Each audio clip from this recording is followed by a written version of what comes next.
Olha só como tá. Dessa vez foi mais do que da última vez. Tá com neve até no joelho.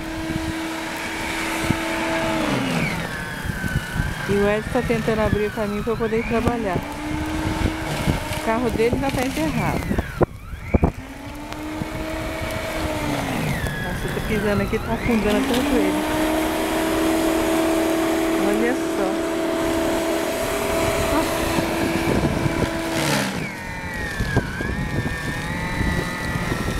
São 7 horas da manhã.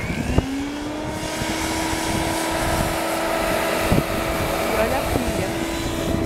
Olha como tá a neve do lado do meu carro. Pra vocês terem uma ideia da altura. Ela tá pra cima do farol. É que a gente já tirou a neve aqui desse pedaço. E eu desenterrei o carro um pouco para poder trabalhar. E agora o Ed tá abrindo o caminho aqui para eu poder sair. Que nem dá pra andar aqui.